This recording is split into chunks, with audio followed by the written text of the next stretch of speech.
చేసేయండి, మనం మెడిటేషన్ చేద్దాం అనుకునేవాళ్ళు.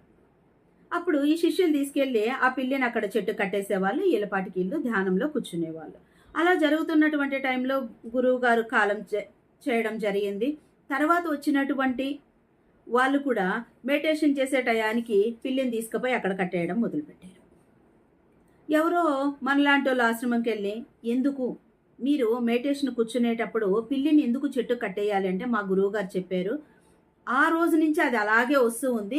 మేము మెడిటేషన్ కూర్చోవాలంటే ఫస్ట్ పిల్లిని చెట్టుకు కట్టేయాలి అని చెప్పారంట. కానీ కారణం ఏమక్కడ?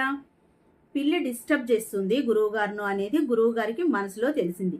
కానీ శిష్యులు ఎప్పుడు అడగలేదు, ఎందుకు చెట్టు కట్టేయాలి దీన్ని మనం మెడిటేషన్లో కూర్చునేటప్పుడు అని. అంటే ఎవరు ఏది చేశారో దాన్ని మనం క్వశ్చన్ చేయకుండా అలాగే తీసుకొస్తూ ఉన్నాం. దాన్నే మనం అంటే మన నమ్మకాలు అనేది ఎలా తయారైపోతూ ఉందంటే రాను రాను అది ఇంకా స్టాంప్ వేసేస్తూ ఉన్నాం. అప్పుడు మా అమ్మ చెప్పింది కాబట్టి నేను కూడా నీకు చెప్తూ ఉన్నాను. అప్పుడు అమ్మ ఎందుకు చెప్పింది అనేటటువంటి దాన్ని విశ్లేషించడం కానీ క్వశ్చన్ చేయడం కానీ ఎక్కడ జరగట్లేదు. కానీ పిల్లలకి ప్రతి విషయంలో ఒక క్లారిటీ రావాలి. వాళ్ళు మనతో మాట్లాడాలి అంటే ఏది మాట్లాడాలి, ఎంతవరకు మాట్లాడాలి, మాట్లాడేటప్పుడు వాళ్ళకు వచ్చేటటువంటి డౌట్స్ ఉండే ప్రతి ఒక్కటి కూడా మనతో ఎక్స్ప్రెస్ చేయాలి అంటే మనం వాళ్ళకు సమాధానం ఇచ్చేటటువంటి టైం ఉండాలి.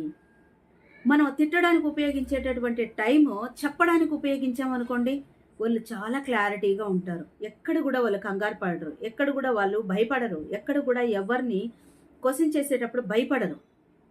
కాబట్టి ప్రతి ఒక్క పేరెంట్కి కూడా ప్లీజ్, మనం ఏదన్నా పిల్లలకి ఇది చేయొద్దు అన్నామంటే ఎందుకు చేయొద్దో కూడా ఒక సెకండ్ ఆగు అని చెప్పేసి వాళ్ళకి చెప్పండి. చెప్పాను కదా, నువ్వు బయటికి పోయి ఆడుకోపో, చెప్పిన మాట ఒక్కటే విను, చెప్పినట్టు చేయి చాలు అనే విధంగా అన్నాము అంటే అందరు చెప్పడంలోనే ఆగిపోతుంది. వాళ్ళకుండే డౌట్స్ అన్నీ కూడా అక్కడే స్ట్రక్ అయిపోతాయి. అప్పుడే వాళ్ళు ఫ్రస్ట్రేటెడ్గా ఫీల్ అయిపోతారు.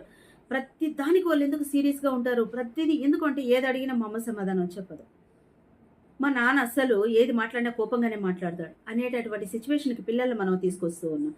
ప్లీజ్ అలా కాకుండా పిల్లలకు వచ్చినటువంటి డౌట్స్ మనం చాలా వీడియోస్లో 4 years నుంచి చాలా వీడియోస్లో టచ్, టైమో, ట్రస్ట్ ఈ మూడిటి గురించి చెప్పుకున్నాం. ఒక్కసారి మీకు వీలైతే ఆ వీడియోలోకి వెళ్ళి ఒకసారి విజిట్ చేయండి. ఎందుకు టచ్ ఉండాలి, ఎందుకు టైం ఇవ్వాలి, ఎందుకు ట్రస్ట్ అనేది మన మీద ఉండాలి అనేటటువంటి విషయం గురించి ప్రతి పేరెంట్ కూడా అవగాహన కలిగి ఉన్నాము అంటే కంపల్సరీ మన పిల్లల్ని మనం ప్రొటెక్ట్ చేసుకుంటాం. Thank you very much.